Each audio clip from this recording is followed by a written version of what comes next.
I pulled into the parking garage at 7:45, tired, ready to just unlock my door and collapse. I'd been tracking a project launch all week, and my brain was static. But when I rounded the corner to my spot, spot number 7, the one painted with my unit number, the one I paid for with my mortgage every single month, there was a blue Honda Civic parked in it. I stopped walking. I just stood there staring at the license plate. ABC 234. I knew that plate. It belonged to Mark Delaney, my roommate Jenna's boyfriend. He'd been staying over for a week now, every night. I'd been telling myself it was temporary, that they were just in that clingy new relationship phase. I'd ignored it when I came home and his shoes were kicked off by the couch. I'd ignored it when I opened the fridge in the morning and half my yogurt supply was gone. I told myself I was being too rigid, that this is what you do when you have a roommate. But this was my parking spot, not the guest spot, not the open spot 2 rows down. Mine. Assigned, numbered, mine. I looked at my phone. 7:48. If I called him out, I'd be the bad guy. The uptight landlord who can't let her roommate have a boyfriend. I could already hear Jenna's voice. Claire, it's just a parking spot. Park in the guest spot tonight. I felt something click in my chest. Not anger. Clarity. I unlocked my phone, opened my camera, and took a photo. Blue car. Spot number 7. License plate. Timestamp. I saved it to a new folder I created right there in the parking garage. I called it Evidence. I walked up the stairs instead of taking the elevator, buying time. I could feel myself thinking differently. I passed the living room. Mark was on the couch, feet on my coffee table, remote in his hand, watching something loud. He didn't look up. Jenna was in the kitchen, stirring something on the stove. She smiled when she saw me. Hi, Claire. Hope you don't mind. Mark's sleeping over again tonight. Sure, I said. I didn't smile. I didn't frown. I walked straight to my room. I closed my door and sat down on my bed. My heart was steady. I pulled up my lease on my phone. I knew it was in there somewhere. Page 4, guest policy. Overnight guests are limited to 3 consecutive nights. Any longer requires written approval from the landlord. No exceptions. I drafted it myself. I read it 3 times. Then I took a screenshot. 3 nights. He'd been here 7. If this story moves you, please subscribe to K6 Karma in the family. We need people like you to keep sharing these stories. I stared at the word evidence on my phone. They had no idea I'd just taken the first step in a long, quiet march. I smiled to myself in the dark. They had no idea I was just getting started. That first photo was just the beginning. I didn't know it at the time, but I'd just opened a file I wouldn't close for 31 days. The next morning, I left for work at 7:58. Mark's blue Honda was still in my spot. Spot number 7, my spot. I took another photo. The timestamp said 7:58 a.m. I didn't say a word to Jenna.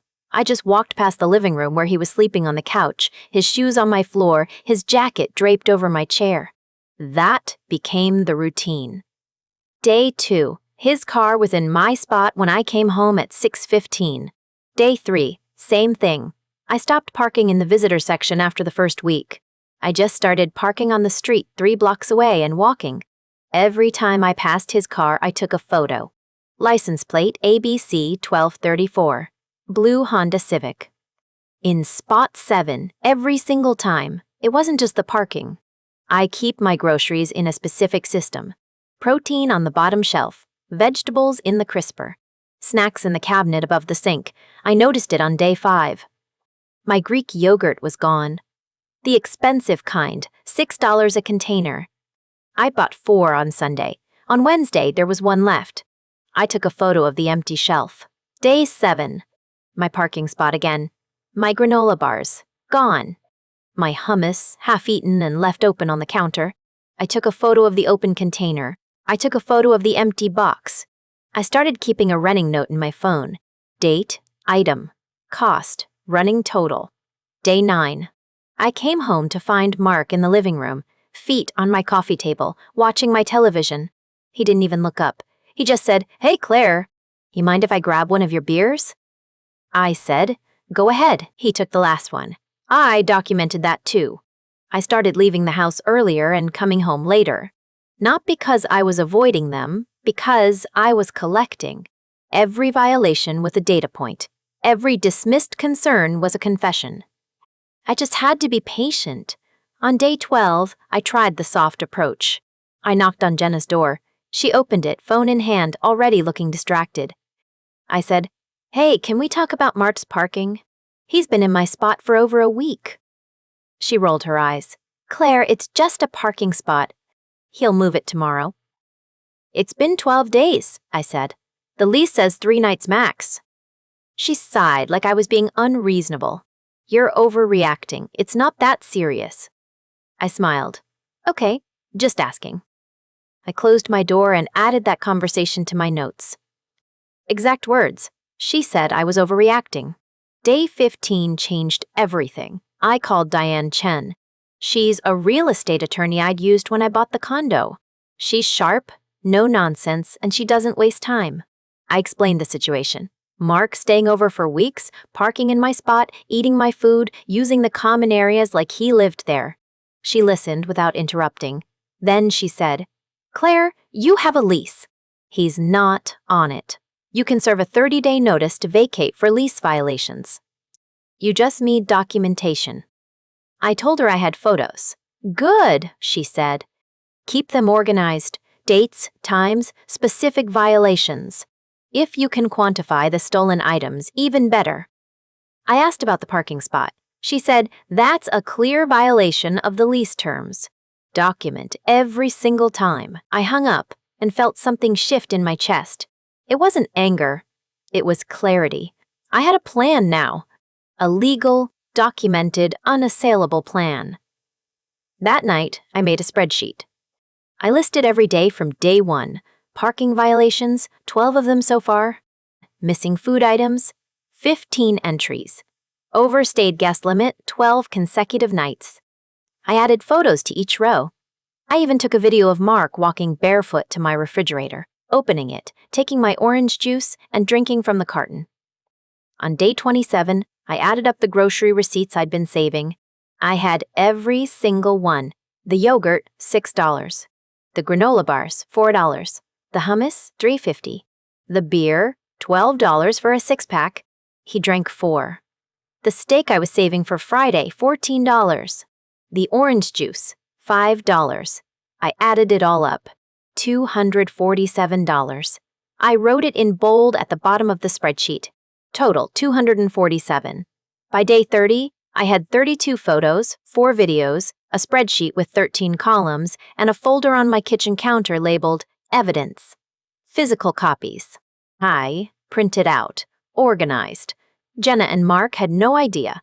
They laughed in the living room. They ordered pizza using my delivery app without asking. Mark called me chill once, like it was a compliment. Like I was too laid back to care. I said nothing. I just added it to the file.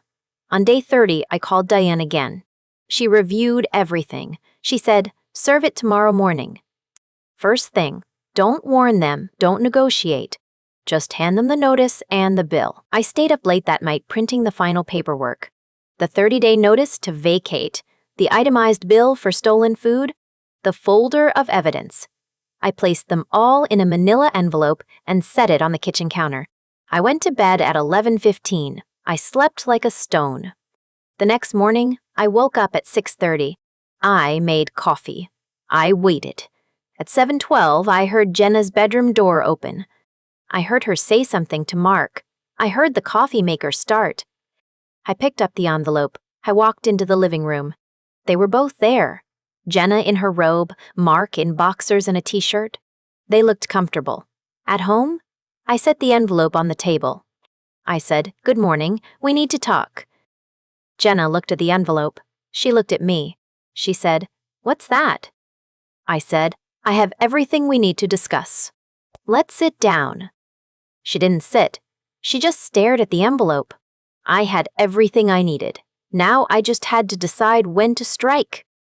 I left the envelope on the table. I walked to the kitchen, refilled my coffee, and leaned against the counter. Jenna was still staring at the envelope. Mark scratched his chest and yawned. Jenna said, "Are you going to explain what that is?" I said, "We'll talk tonight. I have a late meeting. I left for work at 7:45. I didn't look back. Diane had told me to wait until I had a full picture. I had that now. 31 days of proof. The only question was when to deliver it.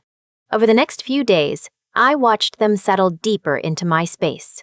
Mark started leaving his shoes by the door. His gym bag appeared on the couch. He drank my orange juice, my milk, my sparkling water. I kept a running tally in my phone. The number climbed to $263. Then, $271. On day 29, a Saturday, Jenna told me she and Mark were hosting a small dinner party. She asked if I could stay out of the living room for the evening. I said, "Of course." She smiled. Happy Claire was being agreeable again. I ordered Thai food and ate in my bedroom. I could hear them through the wall. Laughter. Glasses clinking. Someone playing music from a phone speaker. Around 9 o'clock, I went to the kitchen to refill my water. The door to the living room was cracked open. I heard Mark's voice. He was telling a story. "So Mark is basically a permanent fixture now," someone said. A woman's voice. "Rachel, I think." Mark laughed. "Rent-free, baby. Living the dream." Jenna giggled. "He picks up around here. He's a good boy." I stood still in the kitchen. The faucet dripped. I didn't move. Another voice. "Does Claire know he's living here?"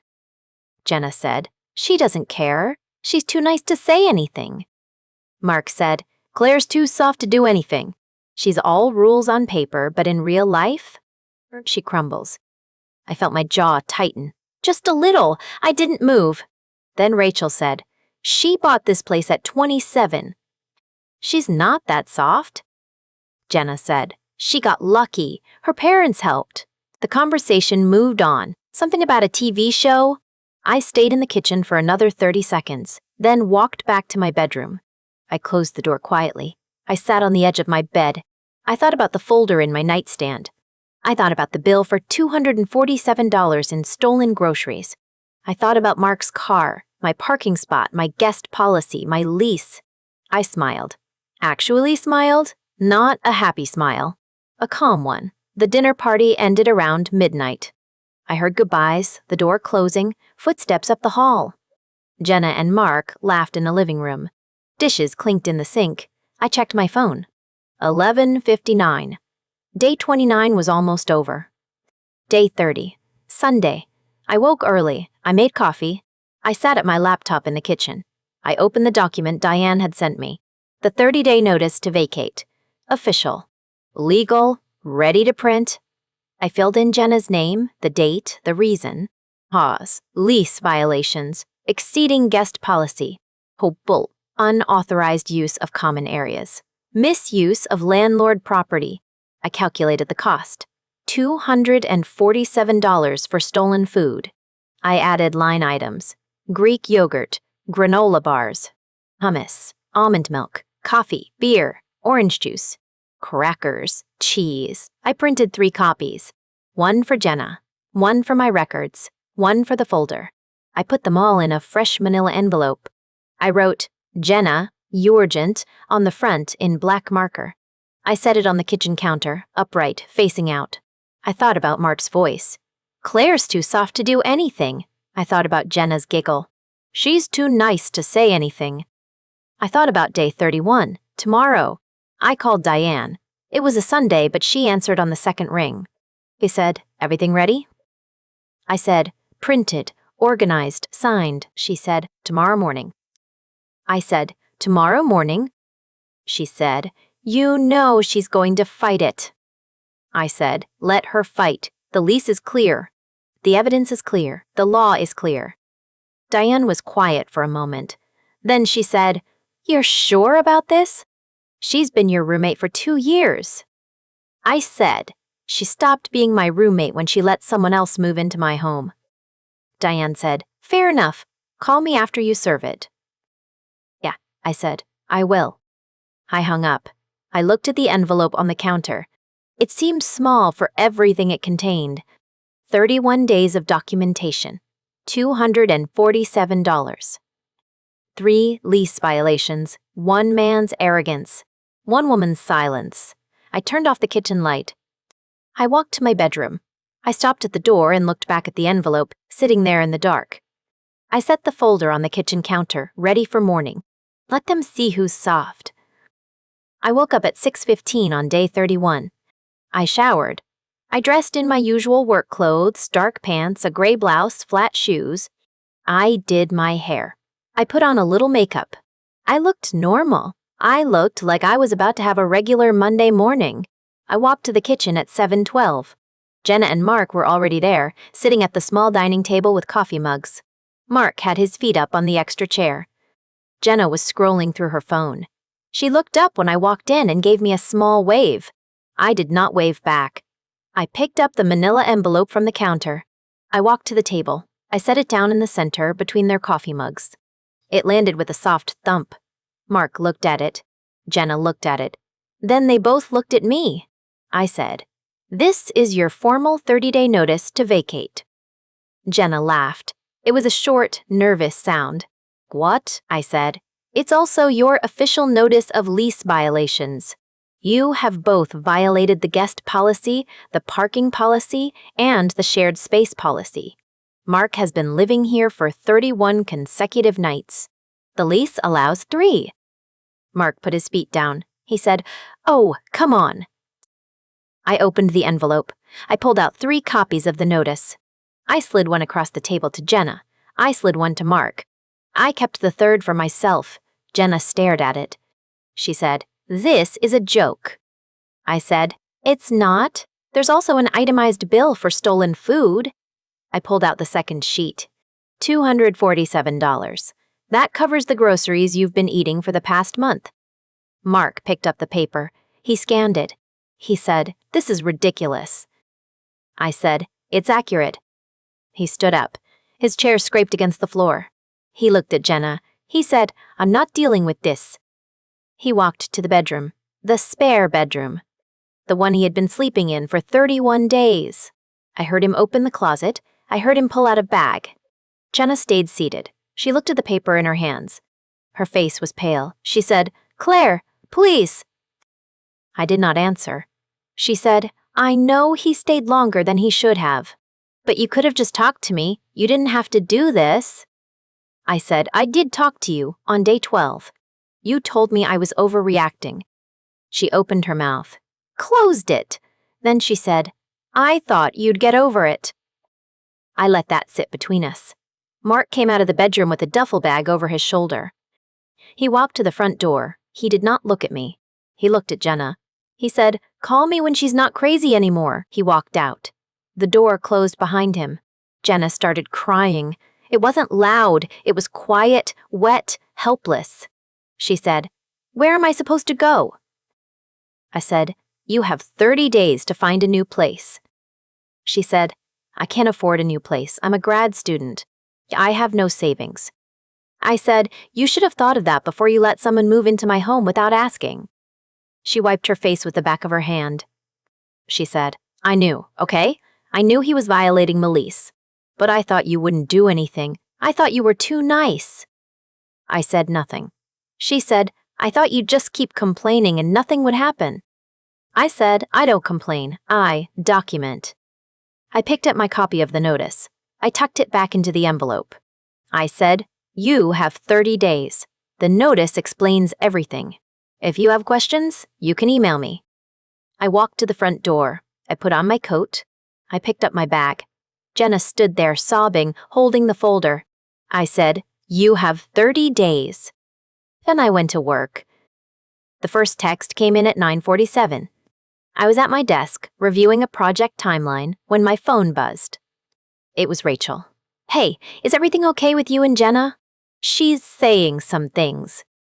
I set my coffee down. I typed back, "What kind of things?" Rachel's reply came in chunks.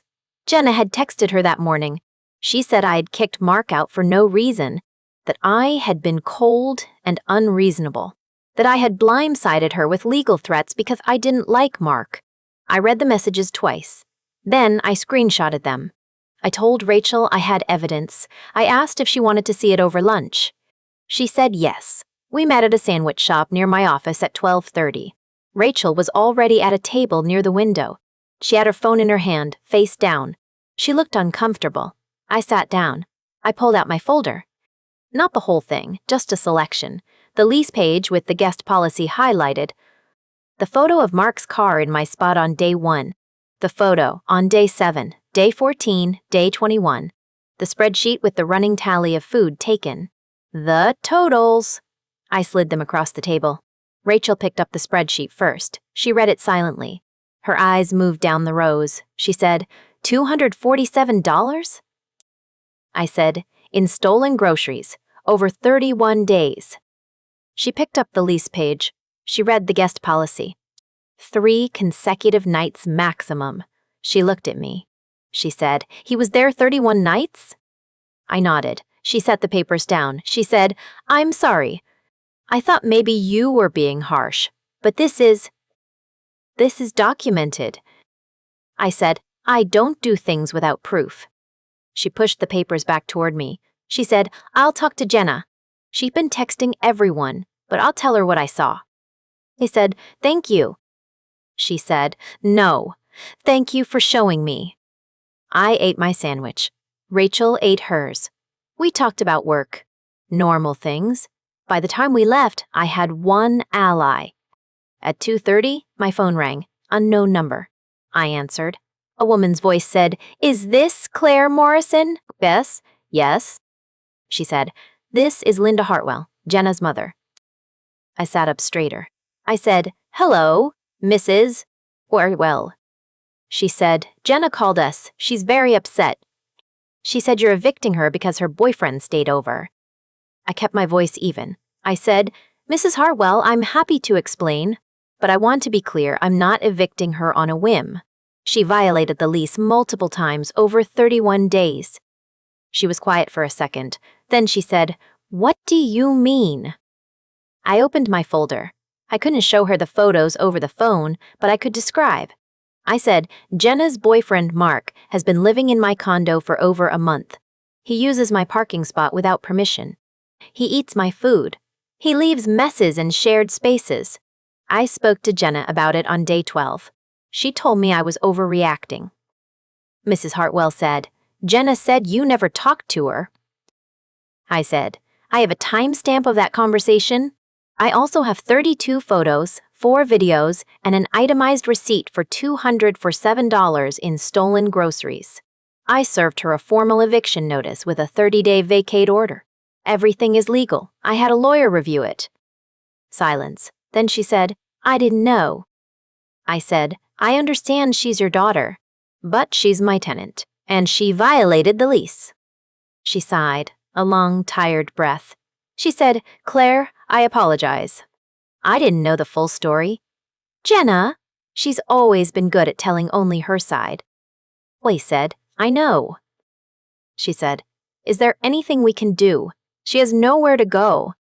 I said, she has 30 days to find a place.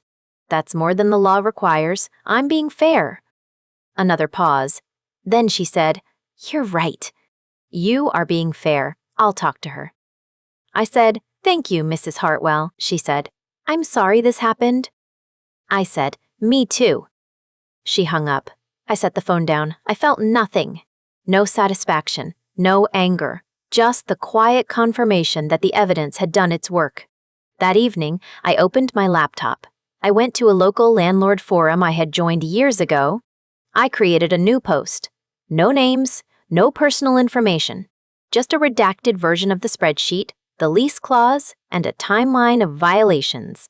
I titled it, When a Roommate's Boyfriend Becomes an Unauthorized Tenant, the Documentation Process.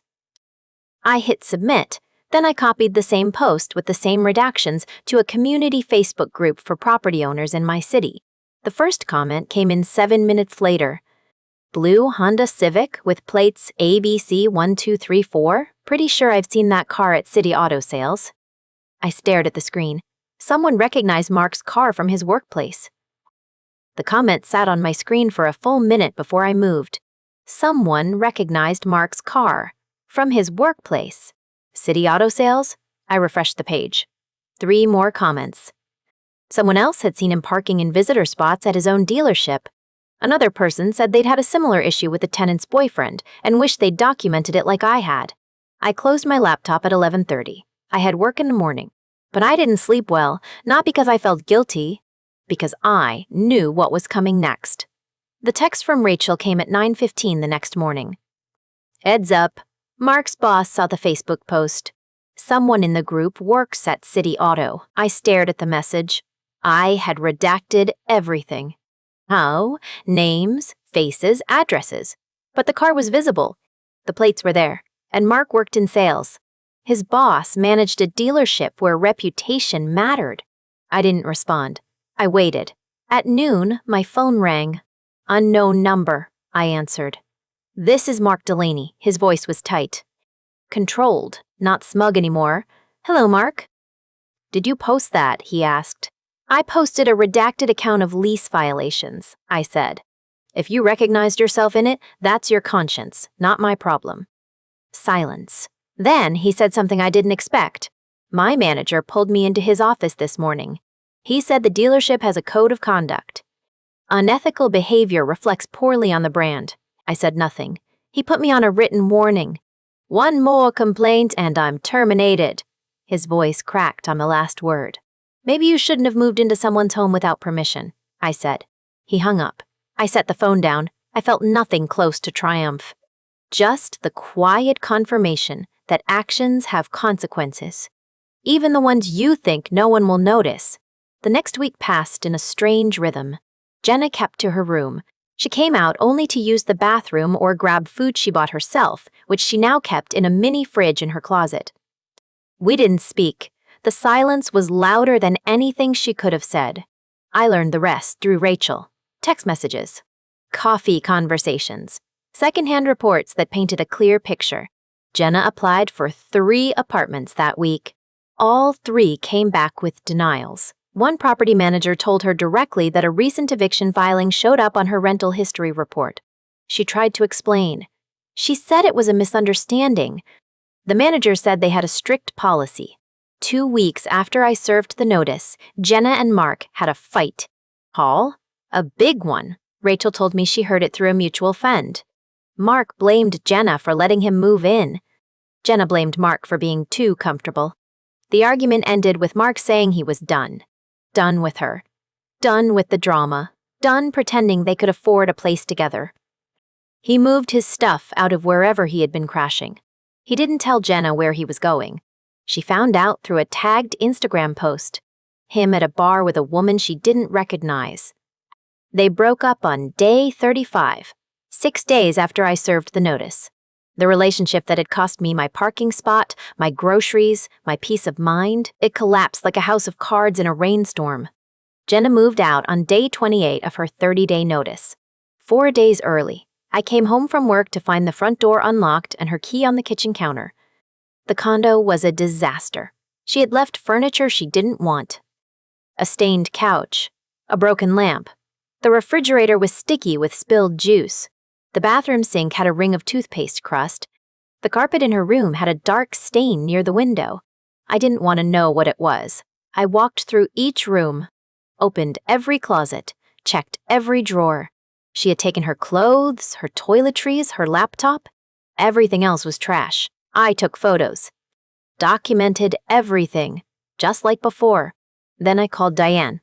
Jenna moved out early, I said. She left the place in bad shape. What does the lease say about damages? Diane asked.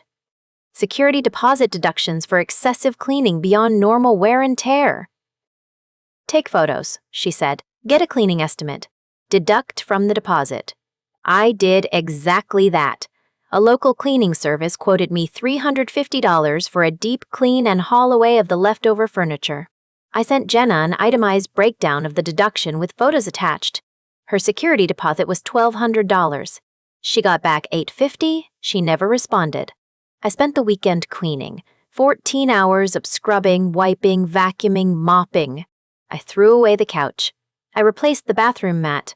I aired out every room until the air smelled like nothing but clean. On Sunday evening, I stood in the living room. The floors were bare. The counters were empty. The only sound was the refrigerator humming in the kitchen. I felt relief. Deep, quiet relief. My home was mine again. I knelt down with a sponge and scrubbed the last bit of grime from the kitchen floor. The water ran gray in the bucket. I stood up, dried my hands. My home was mine again. I posted the ad online the same week Jenna moved out. Roommate wanted. 2-bedroom condo. Quiet home, respect for shared spaces required.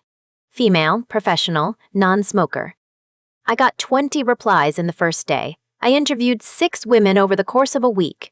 Each one sat at my kitchen table, and I asked the same questions. What do you do for work? What hours do you keep? How often do you have guests? I watched their faces. I listened to their answers. I was looking for something specific. Not just a tenant. Someone who understood that boundaries weren't negotiable. Her name was Sarah. She was 32, a librarian at the public university. She wore glasses and had a calm voice. She asked about the parking situation before I even mentioned it. She said, "I like to keep my evenings quiet." I hope that's not a problem. I said, "That's exactly what I'm looking for." She moved in on a Saturday. She had 2 suitcases, a box of books, and a small plant. She unpacked in 30 minutes. She put her plant on the windowsill in the living room.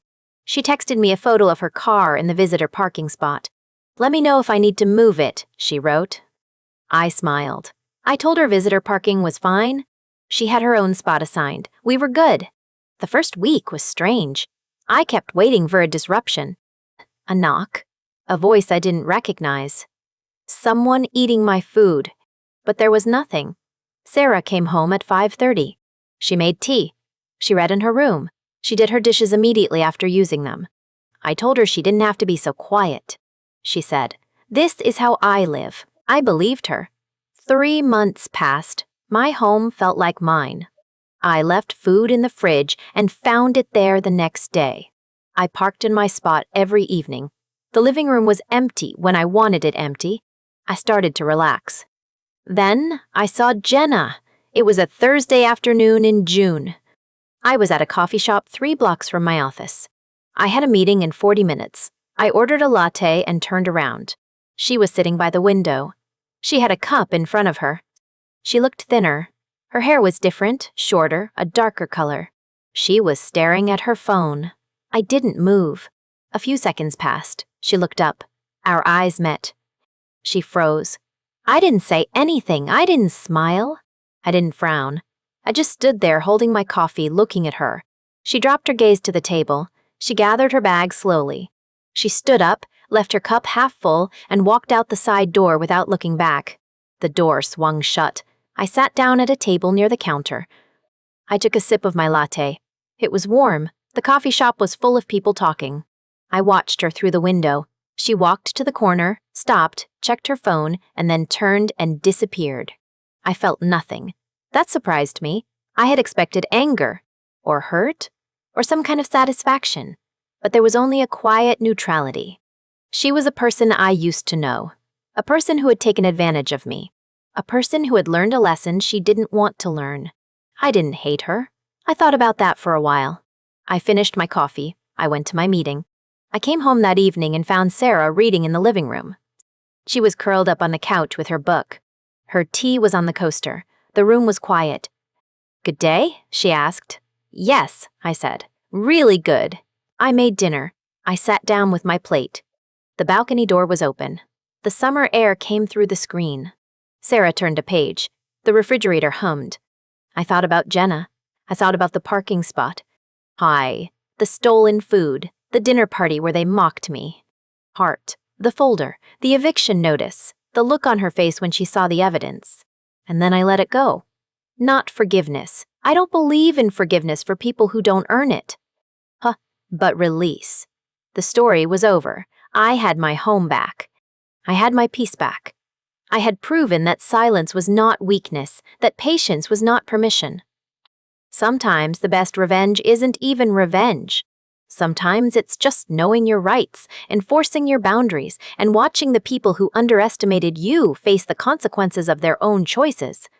I didn't need Jenna to suffer. I just needed my home back. I had it. Thank you for listening. If you enjoyed the story, please like and subscribe for more.